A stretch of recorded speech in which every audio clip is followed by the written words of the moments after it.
Nathan Guy. Well, that was David Parker. We didn't hear one word about an alternative budget. He stood up in the House and said that this is an underwhelming budget. Well, I must say, when I was in my fantastic electorate of Otaki on the weekend doing a bit of door knocking in Waikanae, every person whose door that I knocked on said, "What a great budget." They really appreciated the real focus on this budget to do with families. And I need to acknowledge Bill English's 6th budget and what a fantastic job he has done tracking us through the tough economic times, returning us into surplus.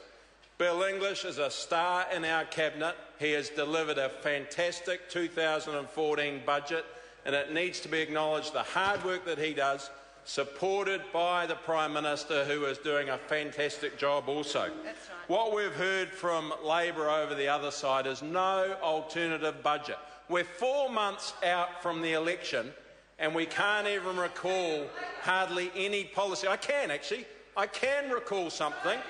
They talked about banning trucks in the fast lane on 4-lane highways in New Zealand, and I think we worked out the sort of under 50 kilometres of 4-lane highway in New Zealand, and that was one of their big policy announcements.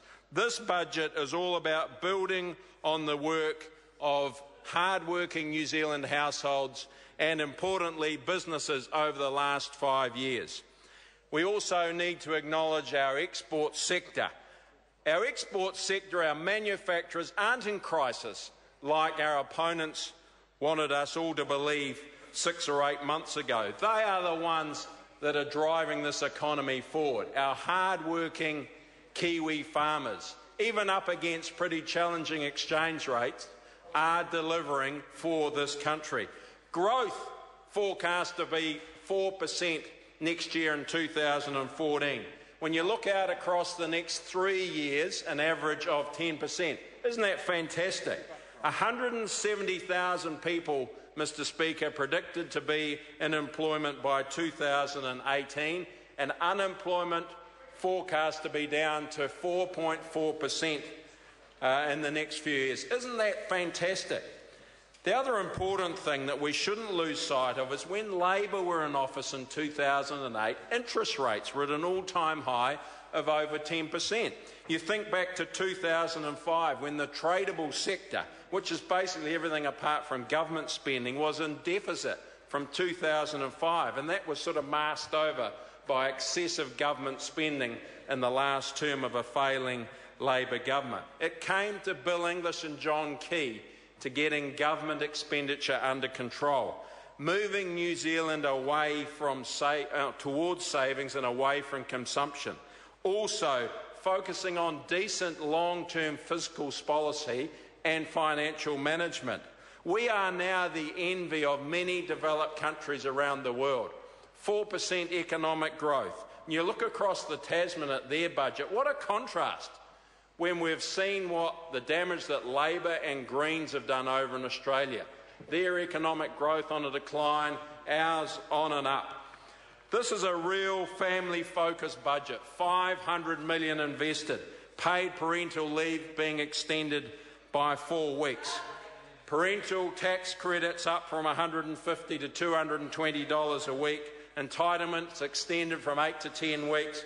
Free GP visits and also prescriptions free of charge for under 13-year-olds. That's the feedback I got on the doorsteps on the weekend. Paid parental leave, very excited about that. Excited that we're focused on families, making sure that every 13-year-old and below can get the chance to see a doctor.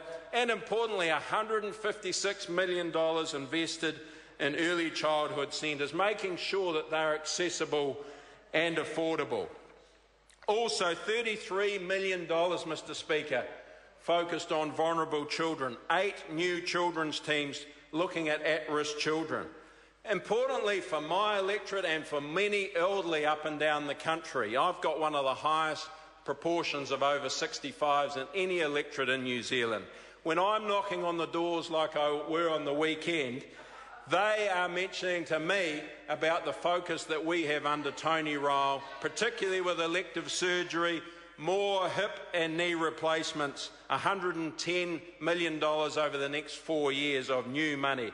Importantly, this afternoon we heard in the House ACC out there publicly consulting on levy reductions, and that means that the average vehicle registration charge could drop by $130 a year. Isn't that fantastic? When you look at MPI's budget, the Ministry for Primary Industries, up by $17.4 million, strengthening the core system, working with my colleague Nikki Kay in food safety, supporting the engine room of our primary industries, boosting biosecurity, my #1 priority. We heard today in the House, my colleague, the Honourable Dr Nick Smith, talking about how we're investing more in Kāori dieback disease. Fantastic to be able to work with DOC, regional councils to focus on what is a serious disease affecting our Kāori. Tracks, boardwalk, hygiene stations, focused on education and, importantly,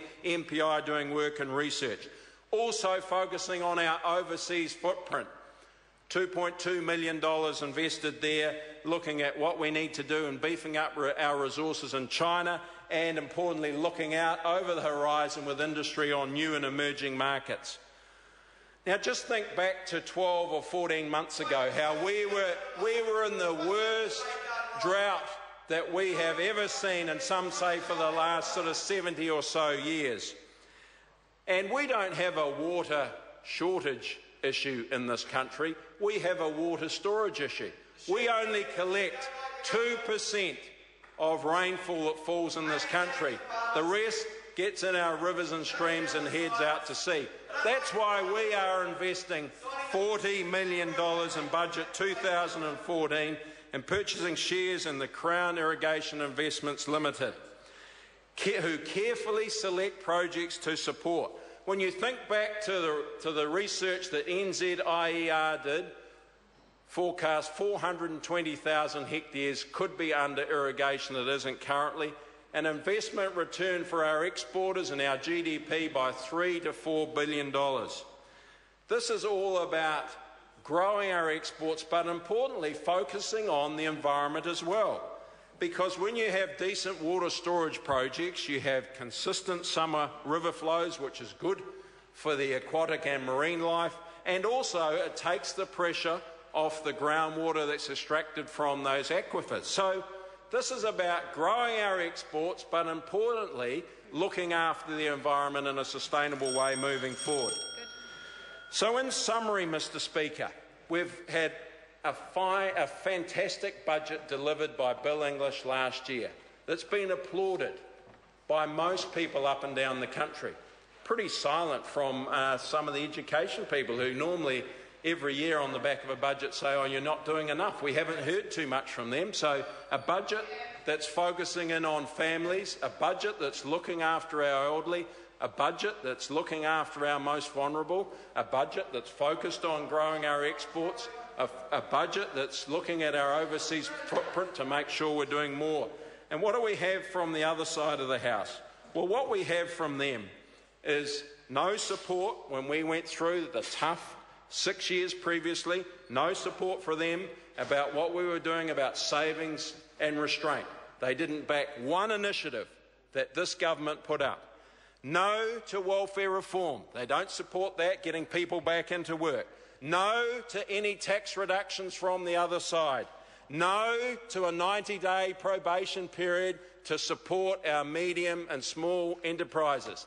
They don't care about business, we do. No to RMA reform, no to special housing areas. The list is long and it goes on and on and on. Under Bill English and John Key, this is a budget for the future. This is a budget of confidence about New Zealand. This is a budget indicating we're going to get back into surplus. This is a budget forecasting 170,000 jobs by 2018. This is a budget that's been well received by New Zealanders. This is a budget where people acknowledge Bill English and John Key and the leadership of the national government have been through tough economic times. In 4 months' time, people will be queuing up to return the leadership of John Key and Bill English for a brighter future. Bring it on. I call the honourable member, Philip Twyford. Thank you, Mr. Speaker.